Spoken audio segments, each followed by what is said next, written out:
Kim Kardashian. Kim Kardashian. Kim Kardashian is slammed for cultural appropriation. People online are saying that I'm doing blackface. Nobody does blackfishing like the Kardashians. Culture vultures is what we talking about. This isn't the first time Kim's been called out for this.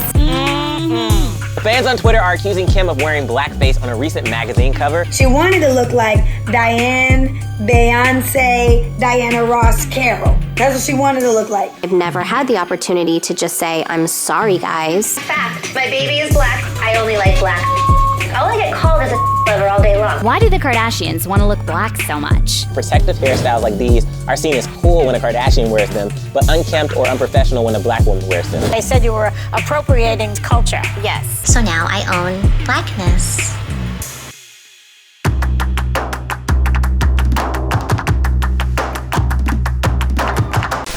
The Urban Dictionary defines culture vulture as someone who steals traits, language, and/or fashion from another ethnic or social group in order to create their own identity. The Kardashians are a multiracial, female-centric, matriarch-led global phenomenon, but they can't seem to learn one crucial lesson. Despite being fairer-toned and what many in society consider to be white passing, which we'll get into, don't worry, they have a long-standing history of what many believe to be continuously appropriating minority cultures for their own monetary gain. And while countless people have called them out for their onslaught of cultural exploitations, in particular that of Asian culture, black men, and making jokes at the expense of the black community, not much seems to change. Some would say that much of their billion-dollar empire is built off of the backs of the black community, while others argue that society has become too sensitive and should let everyone do as they want. So today we're going to explore these arguments broken down into three parts: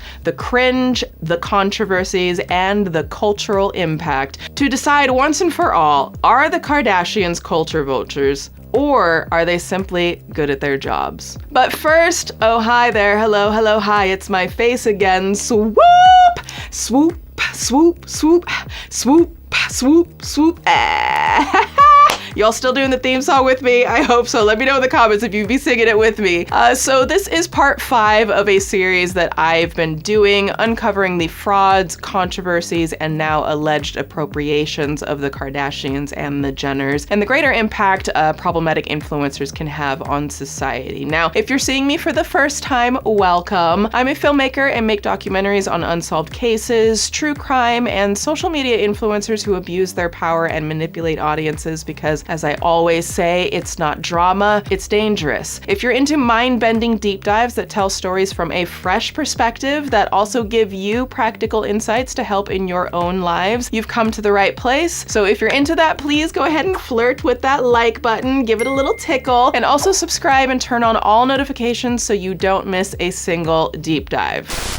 All right, real quick, and then we're gonna dive right in. A huge thank you to today's sponsor, Kenzie, who I am so beyond stoked to partner again with. So I don't know about you, but I hate shaving. Like the time, the razor bumps, the cuts, honey, I am so over it. So instead, I have been using the Kenzie IPL handset. I can do it at home in minutes. It has been a game changer, and it'll save you money if you use my link, just saying. So the Kenzie IPL handset has different wavelengths that are targeting various skin conditions that help reduce acne, hair removal, age spots, and skin rejuvenation. Now you can get results as fast as 2 to 3 weeks and full results in just 12 weeks. So I've actually been using my Kenzie IPL handset for quite a while now. Like, I'm personally using it for hair removal, and now my hair grows back way slower and finer, and I hardly ever have to shave. And the best part for me, no razor burn, because a bitch ain't got time for that, okay? So right out the box, you get the sleek, easy to use IPL handset that comes with 10 years of flashes. You get a quick start guide, and please do pay attention to the skin chart to know the best settings for you. Deep tones should use level 1 only. You get a long 9-foot cord, a 12-month warranty, and a 90-day money-back guarantee to ensure that your device works for you, or you can return it. Love that guarantee, and they have amazing offers like part payments on their website. IPL means intense pulsed light, which converts light energy to heat and is broad spectrum to treat a wider area faster. It is non-radiating, safe, and efficient. And like, honey, let me tell you, okay, I used to get the worst razor burn and like those bumps when shaving. So now I use my IPL handset on my armpits, legs, and down there. And I am loving my silky smooth hairless legs and pits, and I can do it at home in just minutes. So to start your journey to smooth, glorious hairlessness, tap my link below or go to kenzie.com, that's KENZZI.com, and use my code SWOOP50 to get $50 off on the device. Yes, discount! They also do part payments, so visit kenzie.com. It is time to treat yourself because you deserve it, honey. Okay, back to the doc. And I also want to take a moment to give a huge congratulations to all of us because we just hit 400,000 subscribers on this channel. And that's just like freaking like mind blowing to me.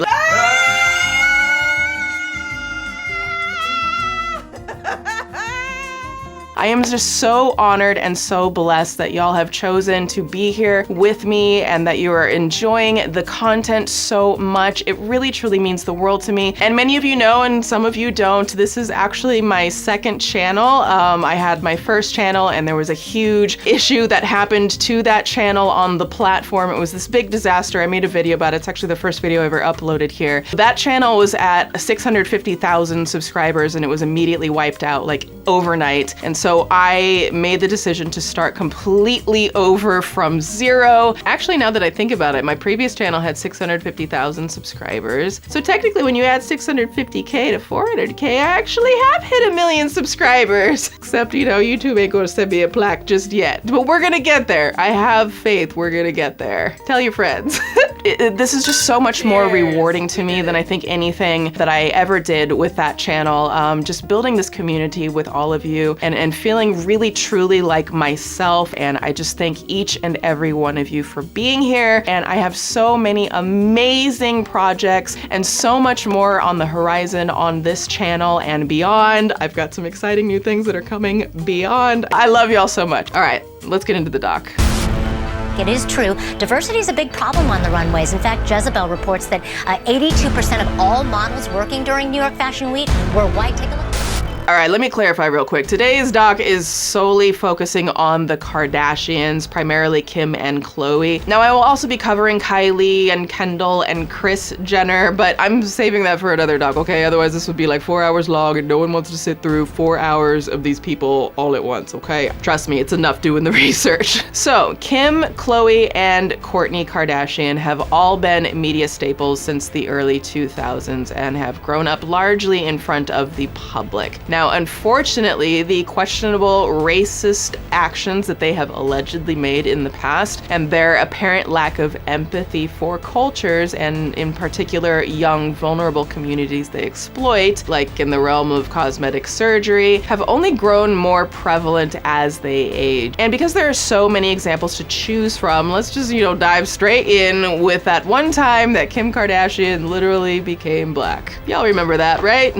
Well, to start, I'm gonna show you a magazine cover. Are you ready? 1, 2, okay, here it is. Does anything seem off to you? No? It's just a beautiful black woman on the cover of a magazine, right? Right? Robert? Yeah, no, that's Kim Kardashian, or perhaps I should say Kim Karblachian. Now, the first thing that's conjured up in my brain was this. 16-year-old model, well, her spread in a French magazine, it is causing quite a bit of controversy here. This is Numero magazine featured her as an African queen, but check it out. Yeah, you can see her there, covering her pale skin head to toe with brown makeup. Well, why did this happen? I mean, could they not find an African-American, an African model to play an African queen? Well, that is one of the big questions, is why didn't they just cast a black model for this spread? You know, I just finished covering New York Fashion Week. It is true, diversity is a big problem on the runways. In fact, Jezebel reports that 82% of all models working during New York Fashion Week were white. Take a look at that pie chart there. Of the remaining 18%, just 6% were black. Y'all, listen, okay, we're only a couple of minutes into this doc and already I'm ready to punch someone into balls, okay? You know, digitally with peace and love, of course. Here's the thing, like, we all know that's not Kim's skin color. We've seen influencers do this all the time. We all know it was intentionally darkened to make her look either black or biracial black, or, you know, the obligatory racially ambiguous. Like, y'all, we're not even gonna entertain the argument that the lighting was dark that day, or that they're wearing their normal foundation that somehow just wound up 10 shades darker than it used to be.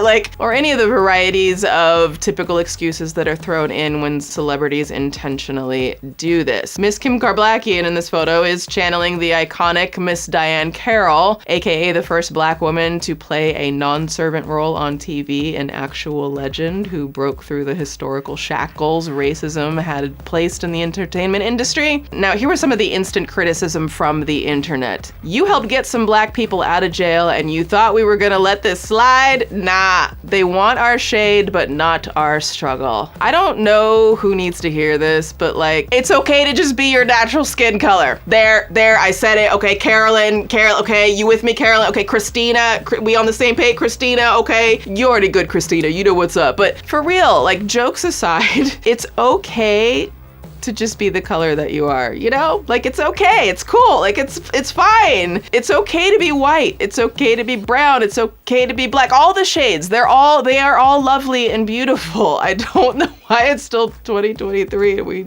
gotta be talking about this. But manipulating your photos or your skin in real life to intentionally make you look like a completely different color and race is weird, and benefiting from a system that has historically given them privileges over others because of skin tone, and then feeling the need to cosplay marginalized communities for funsies is mad weird. Like, just like, get a hobby, you know? Preferably one that doesn't involve this or this. And definitely not this.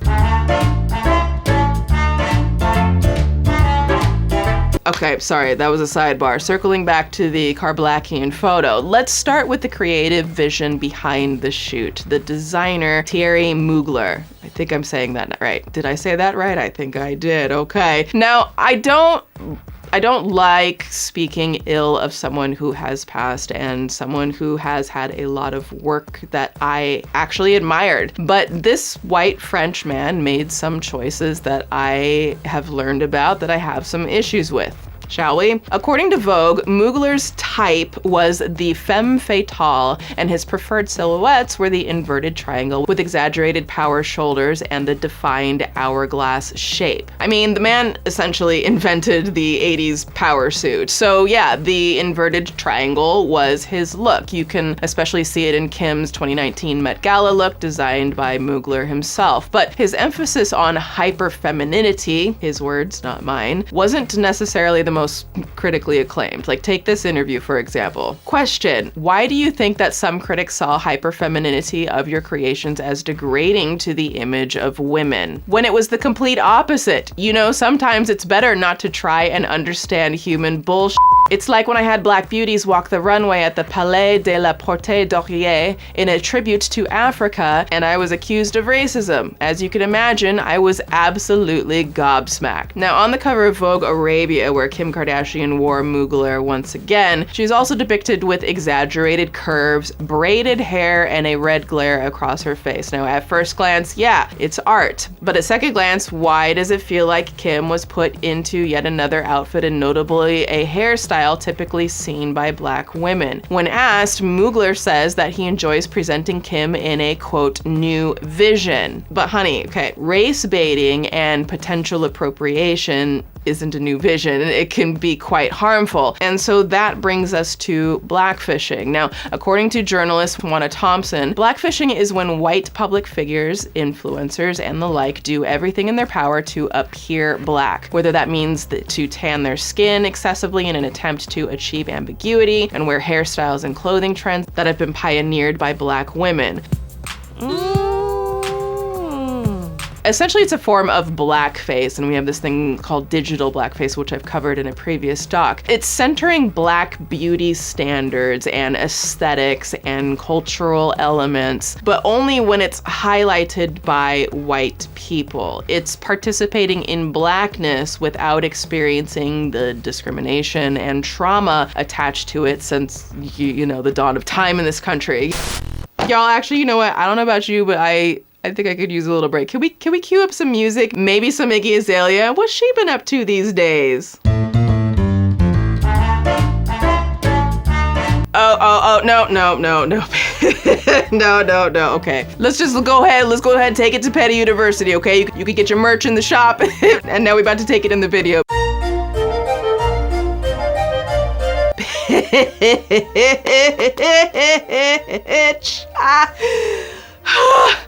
Taking all my breath to get that bitch out there. Are y'all seeing this? Are you seeing this? Okay, we all know what Iggy Azalea looks like, right? Like blonde hair, blue eyes, pale ginger ale. You know this girl? Who the hell is that? Okay, Steven, do you know who that is? Okay, I ain't seen her either. Look, y'all, I don't even need like glasses to see that that's clearly blackfishing, okay? Like this ain't a desert island, that ain't a mirage. And people noticed, but when she got called out, Iggy tried to minimize it as they do by saying, "I'm the same color as I always am, just in a dimly lit room with red lights." The number of times that people just try to be like, it was the lighting. What in the whole grain, gluten-free, sugar-free, Hollywood avocado toast and a Pete Davidson milkshake kinda ass trap foolery is this, y'all? It's 2023. I am exhausted. Look, listen. Iggy. Come here, Iggy. Come here, bring it in, Iggy. Go ahead, zoom in, bring it in, Iggy. Okay, Iggy. Come on, come here. A little closer, okay, that's close enough, Iggy. Just be the damn white girl that you were born. It's okay to be white, my dude. I don't understand. The amount of tweets about this dumpster fire of a video are like almost comical at this point, but this one sums it up best. Girl, WTF is this? She wants to look black, but let someone treat her as such. Then she'll play the Australian card fast AF. Now, if you take literally anything from this doc, let it be this. Blackfishing is not accidental. Blackfishing is a type of interpersonal, sometimes microaggressive racism that can be harmful even when a person does not have discriminatory or harmful intentions, as it were. This form of racism depicts Black people as stereotypes and portrays Black culture as a product. Just for some extracurricular fun, let's real quick take a look at what generally is considered blackfishing. Some examples of blackfishing behaviors include a person using image editing tools to darken their complexion or change their facial features to appear more Black, claiming to be Black, especially on social media, speaking in a Black accent or using African American vernacular English, AAVE, appropriating traditional elements of Black culture or aesthetics, such as wearing dreadlocks. But it's in the name of art, Swoop. You're an artist, don't you understand? No. Stop it. Get some help. Like we discussed, race baiting and blackfishing can be dangerous and harmful to marginalized communities. And like a mild form here, a slightly more aggressive form there, when these things keep happening over and over and over and influencing the masses, it has a compounding effect that normalizes this behavior over time and also contributes to erasing actual Black and brown and marginalized people. It desensitizes people to the fact that it is harmful. And honestly, like, listen, like when in doubt, and this is to those companies who keep doing these blackfishing shoots, listen, if the response to what you're doing is anything like this, you're doing it wrong. So let's begin with a response from Congresswoman Cori Bush. It's not cool or cute. No, I don't feel honored as a Black woman. Some fear us first because of our chocolate. They hate it and mistreat us, and you want to wear it like an accessory? Go rinse off our struggle. Anything for publicity. Or how about this one? Girl, what in the blackface is this? I am so sick of you. Listen, the tone of petty, that's my vibe right there. Here's another one. Y'all seeing this blackface too? This ain't it. You're blacker than yay. Black women are the beauty standard, I get it, but you should try just being yourself. It's not that she bronzed and tanned for this shoot, it's the fact that she can wash it off whenever she wants her image to be viewed as more white or white adjacent. It's upsetting to women of color because they don't have the privilege of going back and forth and washing off their brown skin when it doesn't work for them. That's the thing. This doesn't wash off, nor do I want it to. Society has made me feel like I should want to for the majority of my life, thankfully learning to embrace it so much more. And it was tough. We had 2 million garments with the name already printed on the garment. And so I didn't want to be wasteful, and I wanted to take a few months and... You know what I think of when I think of kimono? Well, I first think of the part of my family who is from Japan, who taught me very early on in life that a kimono is a traditional Japanese garment. You know what I don't think of? Shapewear. So Kim decided to announce her new solution wear brand called Kimono, which she was actively trying to trademark the word kimono. According to the New York Times, the name kimono was meant to be a nod to beauty and detail that goes into a garment. It wasn't even meant to be like Kim's name, Kim, and like, oh no, it was, no, not that. That would have been like the lie to go with, but no. But you know, Kim, originally this company was called Kimono, which you got into trouble with because they said you were appropriating Japanese culture. Yes. And I completely heard and understood what they were talking about. For me, when I picked the name, I just liked the fact that it was a play off of my name, and I've always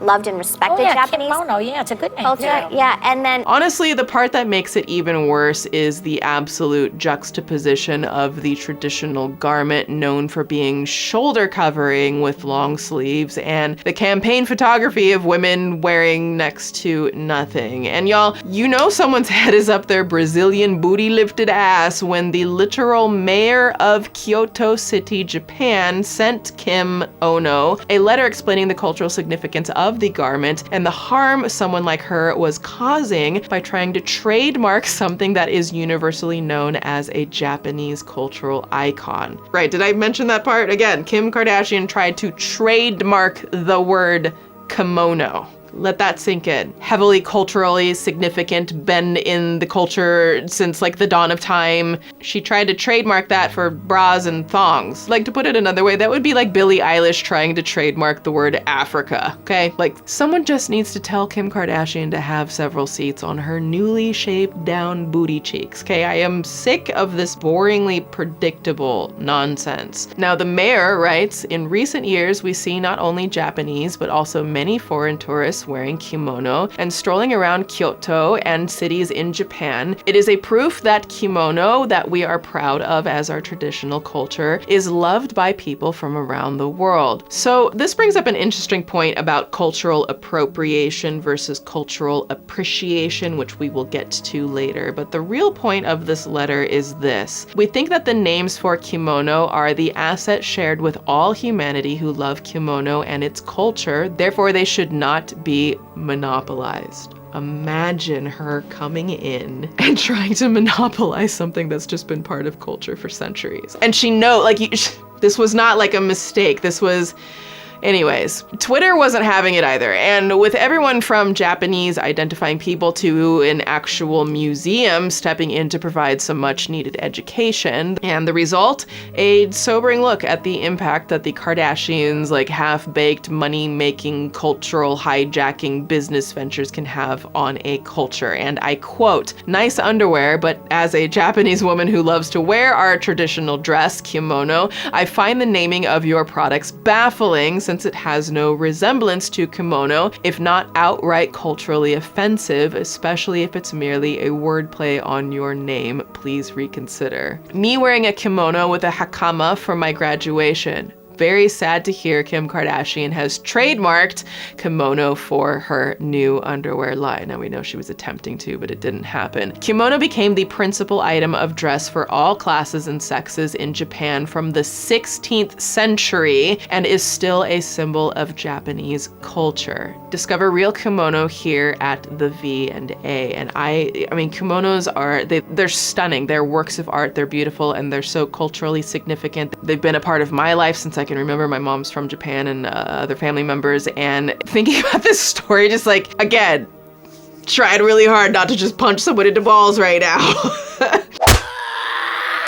So Kim rebranded Kimono to Skims, but she had already gone so far down this path with total disregard and just so oblivious, if you want to call it that, to the appropriation, that the garments were already produced with kimono printed on them. And it was tough. We had 2 million garments with the name already printed on the garment. Ignorance is bliss, ain't it? Except I don't believe that this was ignorance. I think this was intentional, probably to get press. They seem to play the whole race baiting game to get press, change it, and then pretend like it didn't happen. But anyways, I digress. I don't think any of us know what we're doing. With our career, I think Mom and I just were lucky and we made it happen.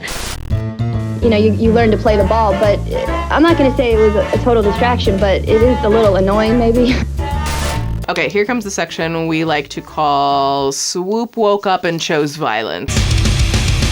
In 2018, Kim had the bright idea to try out a new look for the MTV Awards. You know, an event where she was going to be heavily photographed and scrutinized by the media and the public. So what look did she decide to try out for funsies? Motherfucking Fulani braids. She got literal Fulani braids. I can't even make this up. Just to clarify for those who might not know, Fulani braids were originated by and are named after the Fulani people, the largest ethnic group across West Africa, which I have lots of ancestral ties to as well. They symbolize not just African roots, but can also represent things like social status and marital status. But according to Kim Kardashian, they weren't Fulani braids at all. They were Bo Derek braids, silly. You know, the braids a white actress wore in a movie in the 1970s. Duh. A black woman would never have been cast for a role like that in a movie with the Fulani braids, because black women were and still often are seen as hood or ghetto or thugs, you know, if we wear our hair in braids. But Bo Derek does it. Iconic, stellar, never been done before, trend-setting. Ugh. See the problem? Some white women who do this get praise, while black women get punished. So when we say that this matters, it matters. And just to, I feel like, I don't know if I need to say this, y'all know me, but whatever, I'm just gonna say this anyways, just so y'all know, because I know this can be sensitive topics for people, especially when I talk about like privilege and things that white people may experience, things that black people may experience, brown people, all of that kind of thing. I fully, firmly believe that we should all be treated equally, because I think we are all beautiful and we are all equal. We're just still trying to get society to behave that way and to treat people equally, and unfortunately that's not the case. But I, as a biracial black woman, have seen the beauty of the white side of my family, and like I told you, there's, you know, Japanese and like all of these elements to my history, and I've also seen the beauty of the black side of my family and how they can coexist in harmony, and I think it's wonderful, and I know that we can get there. We just got a little more work to do. So I really appreciate y'all just even taking the time to sit here with me and like listen to these things, or maybe learn something, or maybe reinforce something you already knew. You know what I mean? Anyways. Contrary to what some Kim Kardashian supporters and people who are ignorant, willfully ignorant to the topic try to argue, the issue here isn't whether or not Kim can ever braid her hair. Like, that's not it at all. The issue is that she is participating in the erasure of black women when it comes to culture, history, and beauty standards, while black women are simultaneously still being demoralized and segregated from equal treatment and attacked for our natural hair. As Allure magazine puts it, when we wear braids, it's enough to get us sent home from school or not considered for employment. Or we get called ghetto or unkempt for our hairstyles, only for it later to be cherished and applauded when a white woman wears it. I have experienced this. I have lost work because I had my hair in braids. Yeah. We'll get into that later. It's kind of like, you know, like the mean girls in school bullying you for your style, then turning around and like wearing the exact same thing and making it suddenly trendy only because it's now on their body and not yours. And now your original style is seen and accused of copying them because they got more attention, and somehow it's not your identity anymore because they took it. I mean, if I'm being honest, there's literally a white creator on this platform who I believe stole my petty apparel concept 6 months after my first release, but she has more subscribers. So people have come at me trying to say that I took it simply because I have less subscribers, even though I clearly developed and released it long before. It's bullshit, and things like that happen to minorities all the time. And y'all know this because I've touched on the topic of how we are treated for our natural hair before, but just a quick recap, because it is important, it's quite personal to me. There is no federal law that prohibits the discrimination of natural hair textures and ethnic hairstyles in the workplace. Pause for reaction. It is 2023. It is still legal to discriminate against us for our natural hair texture. In fact, as of July 2022, like 6-7 months ago, only 18 states in this entire country have passed legislation prohibiting discrimination based on hair texture. It's called the Crown Act. Y'all have heard me talk about it. In short, the Crown Act bill would ban race-based hair discrimination in employment for those participating in federally assisted programs, housing programs, and public accommodations. Only 18 states have accepted the Crown Act. What the actual whole grain America. Now, according to New Jersey Democrat Cory Booker, there are implicit and explicit biases against natural hair deeply ingrained in workplace norms and society at large. So like, did y'all know that 50% of Black children have faced hair discrimination by the time they are 5 years old?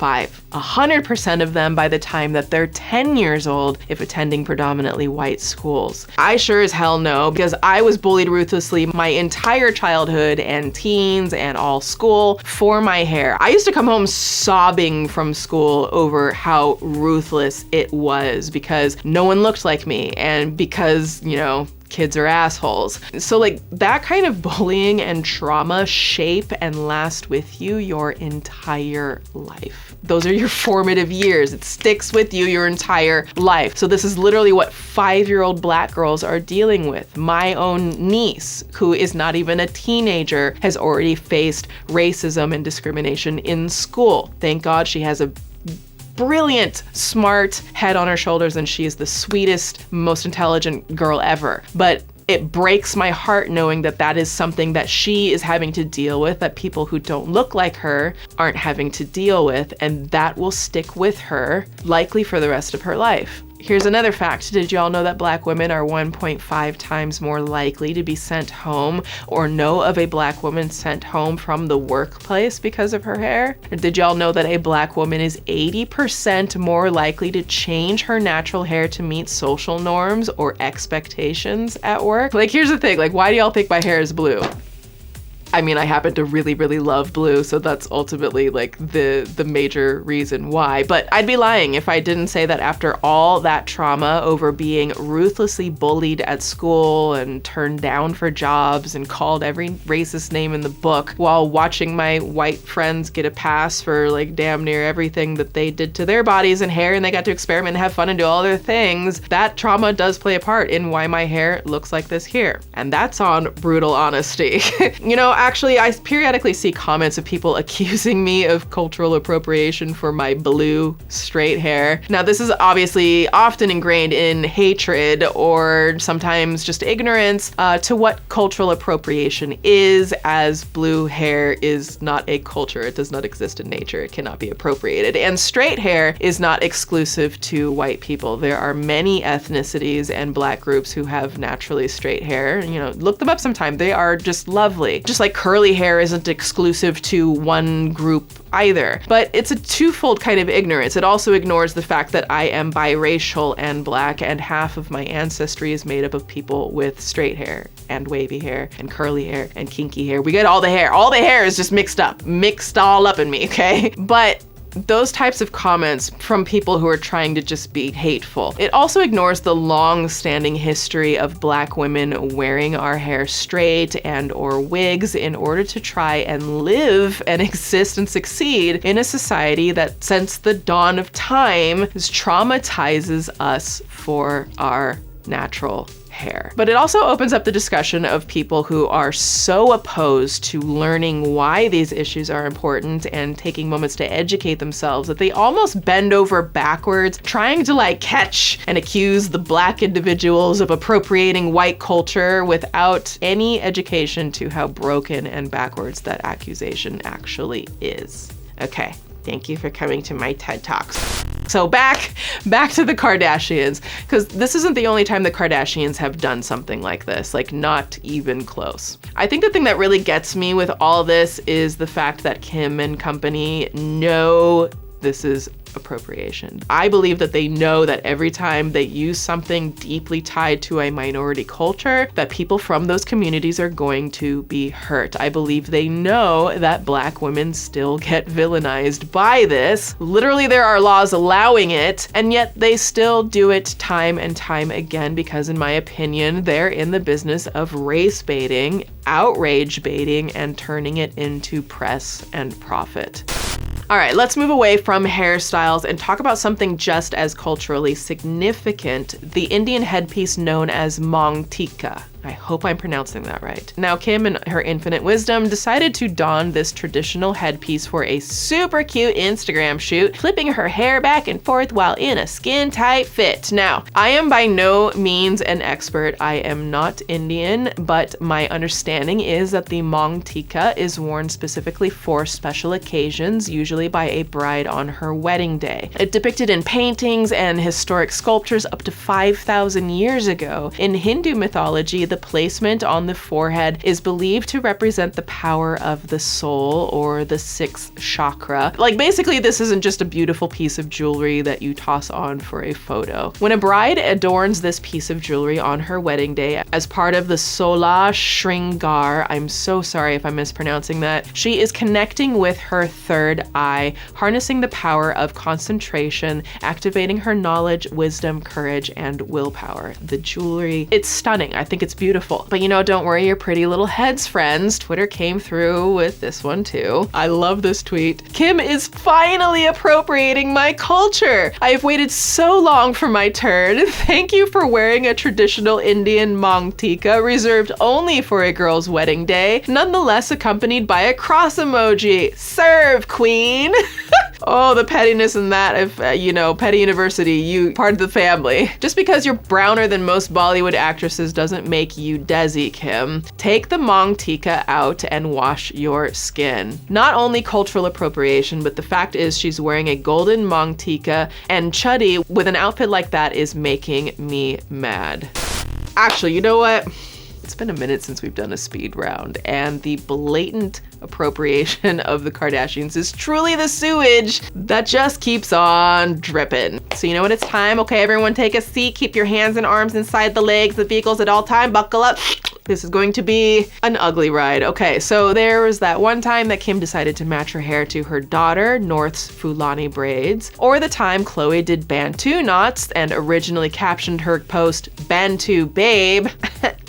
I don't know what that was. Or the time Khloe decided to wear an afro to a party. Or how about the time Kim decided to get cornrows just for fun? And people are pissed, and I think rightfully so most often. When Khloe originally posted her photo with Bantu knots, people were quick to voice their disgust, saying, this is Bantu knots, which is a traditional African hairstyle. It was really popular amongst African American women at the time as a low maintenance style for natural hair. Of course, this cultural appropriator thought it was okay to put it in her hair. Bantu knots, as well as other protective styles for black hair, are a symbol often of pro-blackness and most importantly self-love, because again, there's so much that we've had to live through. Self-love is really important. I mean, it's important for everybody, but you know what I'm saying. And before y'all hit me with the, okay, it's not that deep, Swoop, it is.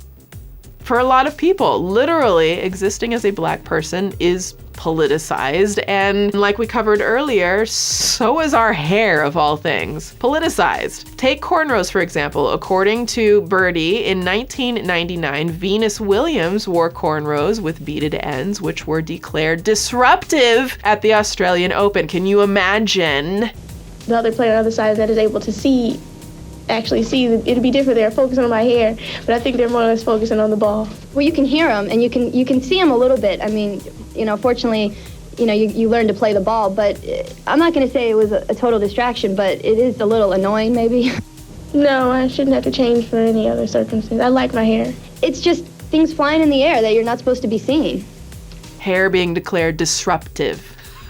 For her wearing her hair that is part of culture. I'm really stuffing down a lot of what I really want to say right now, but we gotta censor some things around here. Only 2 years ago, in 2019, Gabrielle Union filed a discrimination complaint against her employer, America's Got Talent, after receiving racially insensitive comments in regards to her hair that her styles were too black. This paints a clear picture of the disparities between black traits and styles and the people who are policed versus those glorified. Again, at this point, I'm just like, why are these people so afraid of our hair? Okay, it's hair. It be growing out of our heads like everyone else. Why are you so afraid? Lawmakers, why are you so afraid? Okay, what is the power of the stuff shooting out of our scalps? What power it got over you? Okay, do we need to talk about this? Do you need some therapy? Because that probably gonna help you, and then we could all just like live and let live, Sorry, my voice went into way too many octaves. I will bring it back down.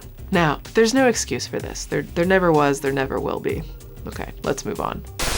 Okay, we have a lot to cover. Things are going to get wild. But real quick, we have an incredible sponsor, HelloFresh. I just love HelloFresh. I've been using them for over a year. They are the best. One thing I love is how HelloFresh has made my goals of eating better, saving money, and focusing more on self-care so much easier and attainable. Like, honey, listen, I hate the idea of having to plan my meals and grocery shop and cook every day, which is why HelloFresh is a game changer. HelloFresh is the best meal kit that delivers fresh, delicious foods, step-by-step easy recipes, and fresh pre-measured ingredients ready to go from the farm right to your front door, so you save time, you don't have to grocery shop, and the food is seriously so delicious. Like, I just cooked this mouth-watering meatloaf with creamy mashed potatoes and Brussels sprouts one night, and the most delicious pork and zucchini bowl with carrots and pickled scallions the next. I literally have been getting HelloFresh for well over a year now, and every single dish has been so delicious. With over 35 weekly recipes, there's something for everyone. There's meat, veggie, and pescatarian options, customized meals by swapping proteins or sides, and with their fast and fresh recipes, HelloFresh's latest line of robust filling meals, they're ready in less than 15 minutes, saving you tons of time and again, that money. In fact, HelloFresh is cheaper than grocery shopping and 25% cheaper than takeout, which is huge. So if you want to save time and money and the joy of not having to think about your meals and skipping the grocery store, go to HelloFresh.com and use code SWOOP65 to get 65% off plus free shipping. That is such a great offer. So go to HelloFresh.com and use code SWOOP65 for 65% off plus free shipping. And treat yourself, honey. You deserve it. Okay, back to the doc.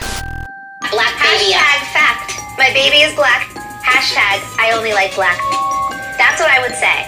All I get called is a lover all day long. Who the All right, let's take a break from Kim and talk about Chloe for a minute. Chloe may have been even more guilty of blackfishing and appropriation at times, or at the very least is a hell of a lot less apologetic about it. We already saw her in hashtag Bantu Babe, but she's been pulling this shit since 2003. Trigger warning for what I'm about to show you because this is like actually disgusting. So we've all agreed that dressing up as racial stereotypes of other cultures isn't cute, right? Well, I can't say the same for Chloe. So at a red carpet event around Halloween, Chloe decided to dress up as a pimp. I'm gonna say it like that because, the they're listening. But what really made the look? The group of black women she had attached literal chains to. Because last time I checked, it seems like it would be a good idea to put chains on black people again. And you have Chloe, a blonde-haired, arguably white-passing woman who has an entourage of black women, scantily dressed, with chains leashed around their neck because she owns them in public at a red carpet event. This isn't camp, this isn't a costume, this is bullshit. Somehow, like, actress Megan Good was one of them chained up women, but hey, at least Chloe hasn't said the N-word, right? Black baby. Hashtag fact. My baby is black. Hashtag I only like black. Okay, let's break this down. Chloe is giving Dear Kim advice on how to respond to the haters who are accusing her of appropriating black culture, and her suggestion? That's what I would say.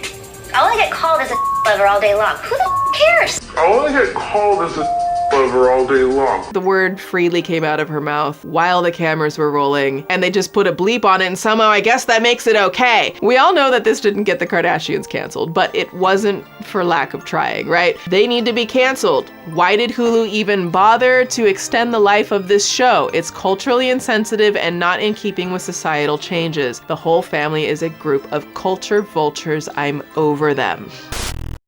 Well, it's Kanye. He says he wants to quit everything and just dedicate his life to being your stylist. My stylist. Have you ever noticed that the Kardashians, and especially Kim, will change their aesthetic based on who they're dating? Now, before we dive in, I know that Kanye was her stylist throughout their marriage, but it didn't start with Kanye. Well, it's Kanye. He says he wants to quit everything and just dedicate his life to being your stylist. My stylist. Well, I think he should still maybe do a little music, a little Adidas designing, and then he can do that on the side. And now that their marriage has ended and Kim has moved on to white partners, something seems different. Oh right, as the internet says, she's white again. Imagine that. To make it crystal clear, it's a vicious culture that valorizes curves on wealthy, racially ambiguous white women, but stigmatizes these traits on black women. One that plays into a long-time fascination with the aesthetics of blackness and an unwillingness to engage with the ugliness of anti-black racism at the same time. Now, Kim in particular, as a non-black woman, is no stranger to making very deliberate beauty and style choices, more often than not relying on racial performance, we'll call it. We've seen it time and time again, from her exaggerated figure, self-tanning, hairstyles, and so much more. We've also seen her be given credit for a trend that she's stolen from black culture, things that she's stolen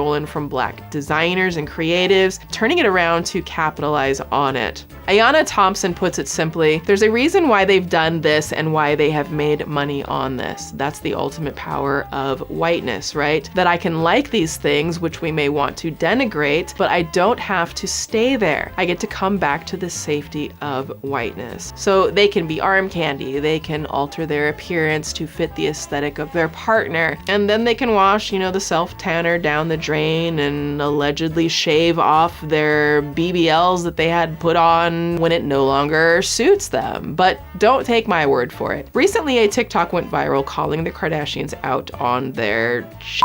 Now, the video has been since taken down, but here's what was said. This was posted by the Cindy Noir. She says, okay, but can we talk about this one? For years, we have watched this family treat black culture like it's a piece of clothing that they can take on and off. The same hairstyles we get objectified and oppressed for in society, they are celebrated and elevated and given more fame for having and wearing. But all of this isn't even taking into account that one time that Chloe, I don't know, made a literal KKK joke on Instagram. I wish I was joking. That's right. Hashtag I only like black. That's what I would say. All I get called is a lover all day long. Who the cares? Where the Kardashian Jenners have been culture vultures and have culturally appropriated trends that, again, have come from our culture. Okay, y'all, it's time to talk about the time that Kim broke the internet. You know, the one, that infamous cheeky paper magazine cover. Now, we have a lot to unpack here, so stick with me. So, on one of the photos in question, Kim was photographed balancing a champagne glass on her booty while champagne is pouring into it from the bottle she's holding. Now, this was shot by photographer Jean-Paul Gaude. Gaude is a well-known fashion photographer in the industry. So, what if I told you that this wasn't the first time that this photo had been taken? What if I told you that it was a direct copy of Jean-Paul's earlier work? And what if that earlier work was a direct copy of one of the most harrowing stories of forced trafficking in history? Class is in session.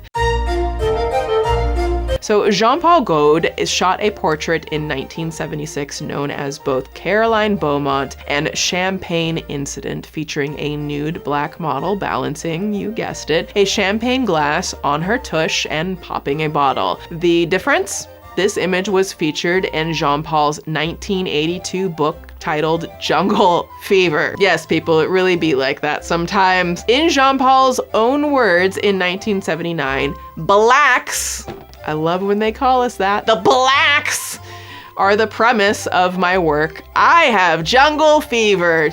You know, it's the stuff that people were just got away with. The blacks! Jungle fever! Okay, sorry. He even went as far as to picture the iconic Grace Jones in a cage, surrounded by raw meat and signs reading, "Do not feed the animal." All in the name of jungle fever. Now, you know what I love? Being reduced to a stereotype. To a body, to an animal, to a product. It really just, does it for me. Just gets me hot, But, what's the big deal? He reshot something with a modern star. That's it, right?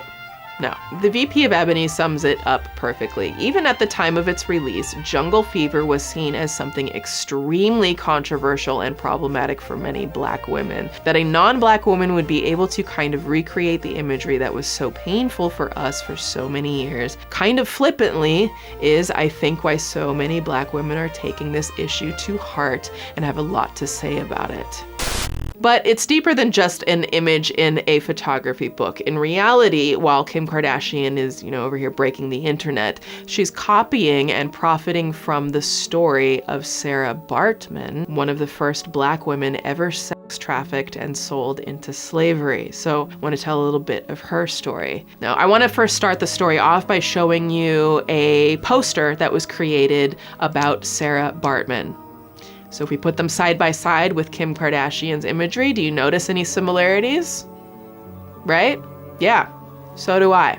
So let me tell you about Sarah. Now, I'm gonna mispronounce her first name, but Sarti Sarah Baartman, we'll call her Sarah. She was born in the 1770s, about 50 miles north of the Gamtoos Valley in the eastern Cape of what is now South Africa. And Sarah had a medical condition called statopygia that caused her to have substantial levels of tissue on her rear and thighs. Now, after marrying a drummer as a teenager and losing their child tragically shortly after birth, Sarah's husband was killed by Dutch colonists, and soon after his murder, she was sold into slavery. Now, I'm gonna have to abbreviate the words sex and sexual for this story, so I'll just say S. But due to Sarah's medical condition, Sarah found herself the subject of unwanted attention and sexual intrigue. Eventually, she caught the eye of a Scottish military doctor named Alexander Dunlop. Now, Dunlop wasn't just a doctor. He was an absolute garbage piece of human who was also known to supply British showmen with rare species of animals to be displayed in homes and at shows. Once he saw Sarah, he presented her with the opportunity to exhibit her body in London for spectators. On October 29th, 1810, she was 21 years old at the time, Sarah signed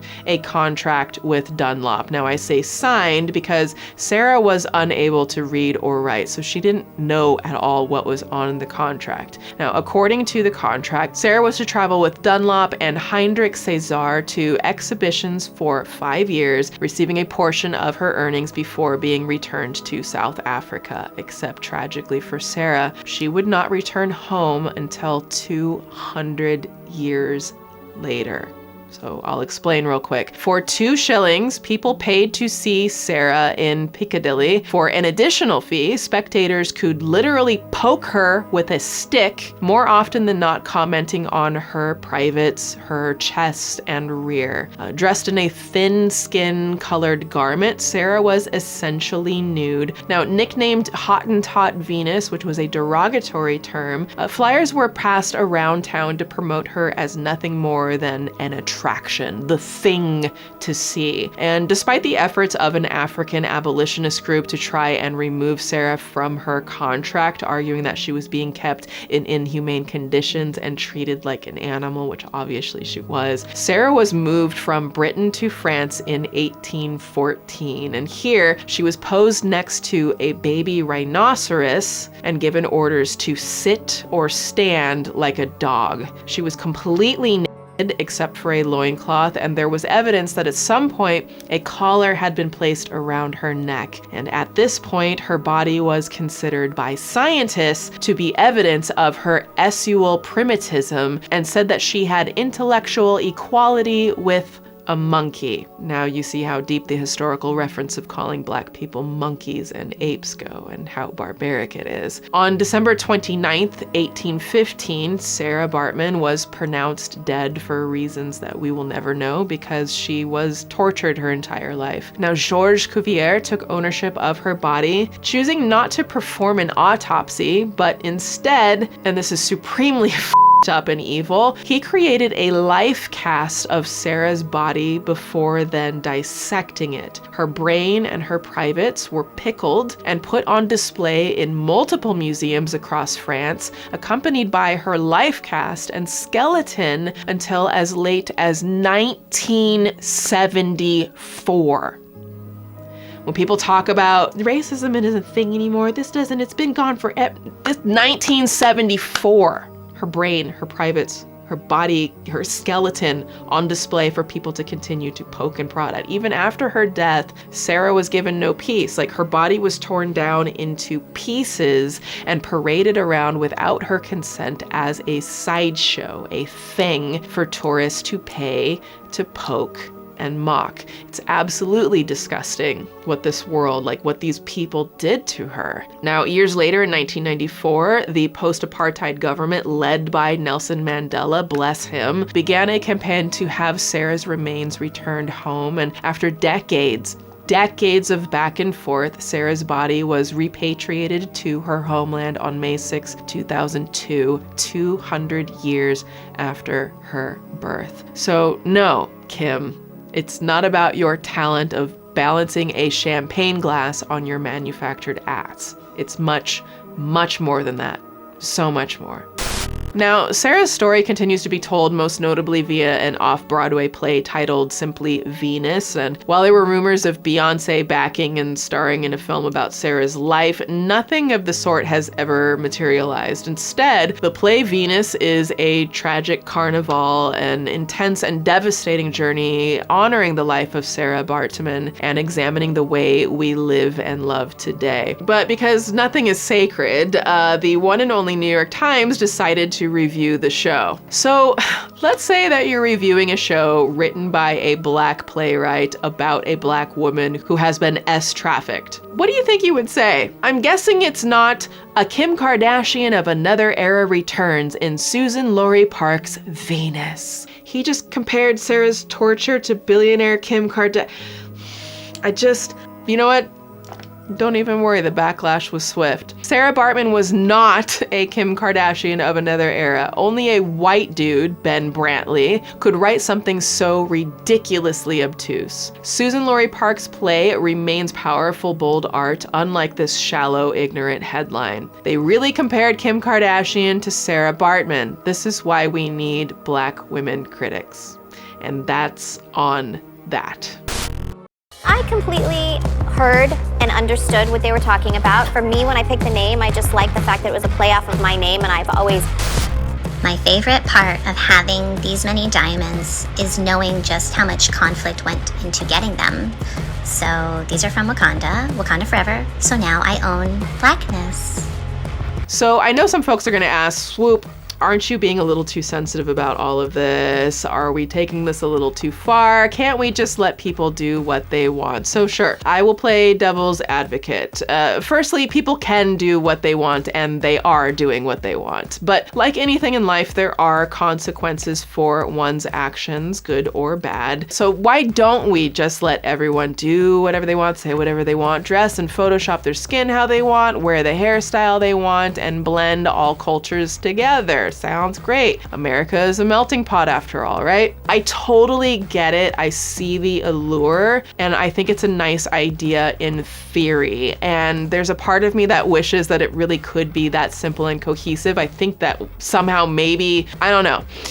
But we live in a society that is built off of social constructs and oppression for many people, a society where there are people in power who want to hold down back other people. And frankly, I think issues like letting Black and people of color live as we are still are not societal ideals that everyone values. So until marginalized people are no longer held back from jobs, education, justice, opportunities, healthcare, and equal treatment for the way that we look and talk and dress and who we love, then this issue will sadly be forever present. That's why I make docs like this, because I know that people like you are hungry to learn more and strengthen how you view others in this world and deepen your own self-care and self-respect and respect for other communities as well. It's why I love our community so much. You are the reason why this will get better in time, and I have to believe that. But I think we have to ask ourselves an even simpler question.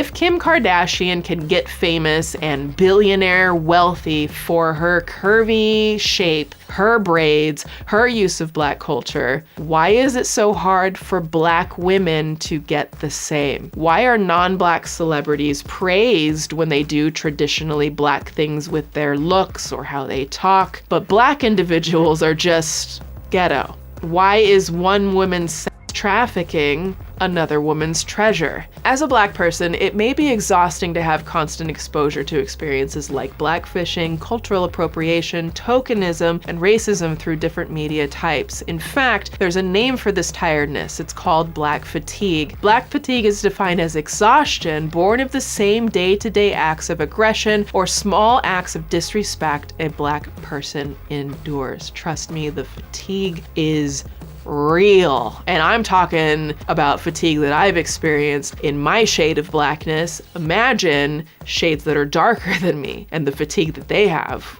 which is just infinitely it's upsetting. So no, I don't really think that we've taken it too far. I simply think that some people have taken their opposition to equality too far. I think the more people that reject the idea that we're all equal and should be loved and celebrated and appreciated equally, the more people who oppose that, the more we have to match their opposition with education. Okay, I think we need a big old kitty cleanser after that, so let's check in on the billing department. These babies have been with me for a minute now, and oh my gosh, they are just the cutest. You know, actually, I don't know if I ever told y'all, but the billing department babies were actually born in the same exact place that my sweet love of my life kitty Ailey, where she passed away. She used to love to like hang out in this like little corner of my closet. I would leave like the door open for her, and like when she wasn't on my lap, she was in this little place in the closet, and she passed away in my arms in that place in the closet. I loved her, and I still love her so much. But the billing department babies, when I took in Bill Farrell a couple of months later after Ailey had passed, Bill on her own selected that place. She went over, she was like walking around the house when it was time for her to give birth, and she walked and she came out and like meowed at me and got me, and I followed her and I was like, where do you want to do this? And she walked into that exact place in my closet, and that is where she gave birth to the billing department babies. So I almost feel like a part of my Ailey was just brought back to me in these babies, which is just why they're so special. I don't think I ever shared that story, so I thought we would have a little tender moment right now. I want to give a huge thank you to all of you again. Everyone who has subscribed to this channel. We hit 400,000 subscribers, 400,000 of you, and it's just so surreal to me. Again, after having had to start completely over after my first channel disaster, you all are like a beautiful dream come true, and I'm so very thankful and honored that you choose to be part of this community and ride with me. I appreciate you all so much. So yeah, let's take this to 500,000. Actually, there's a large percentage of you that you're watching every single week and you haven't hit subscribe, so just go ahead and just couple of Twitter shout outs from my last doc, The Satisfying Downfall of Andrew Tate. If you haven't seen it, it's linked below. It is a wonderfully delicious and hilarious, satisfying documentary to watch. The first shout out goes to Rose Boomhauer, who says, I am absolutely deceased watching this. Hashtag bless Swoop, teacup doggy barks. I can't even handle the obsession he always had with women to just try to keep himself relevant. Hashtag petty you. I fully agree, and those teacup dogs. I cannot hear Andrew Tate talk without hearing those dogs now. Second shout out goes to Witchy Wesley, who says, Swoop makes amazing docs, but this is the most satisfying doc I have seen. The Petty Queen is just chef's kiss. Well-researched and amazing work as usual. Thank you so much. I'm so glad that you enjoyed it. If you want to be my next Twitter shout out, make sure to follow me on Twitter at SpankyB, linked below, and retweet this video right here. You also hit me up on Instagram, linked in the description. That's where I post most often and respond to a lot of DMs. And also be sure to tickle the like button and hit subscribe if you're not already subscribed, and join the community. We have a lot of good times here. Be sure to check my link below at kenzie.com and use code SWOOP50 to get $50 off your Kenzie IPL device and be on your way to smooth, bump-free, hairless legs and pits in no time. Be sure to check out HelloFresh by going to HelloFresh.com and use code SWOOP65 for 65% off plus free shipping, and treat yourself, honey. You deserve it. Like, you put me in such an uncomfortable situation. Like, you know I'm not happy. As Refinery29 puts it, the willful denial of the reality of the Kardashians' impact, or its opposite, parasocial overinvestment in the members of the family as people, is a symptom of the media literacy crisis we face today. We aren't curious enough about the Kardashian machine, regardless of whether we love or loathe them. At the end of the day, it's like I always say, people like the Kardashians don't have influence if we don't allow them to. At the end of the day, we as viewers, the consumers, we have the ultimate control and power over what influences us simply by what we watch and the content we consume and where we spend our money. Maybe instead of spending our time keeping up with the Kardashians and other problematic influencers, maybe we focus more on finding genuine, authentic, refreshing creators to align with who believe that influencing anyone is an honor. Like, I truly believe that. That's why I'm so honored y'all tune in with me every week, and I think we make a difference. I really do. And like I always say, when all else fails, stay ready, stay petty. Class dismissed. Swoop!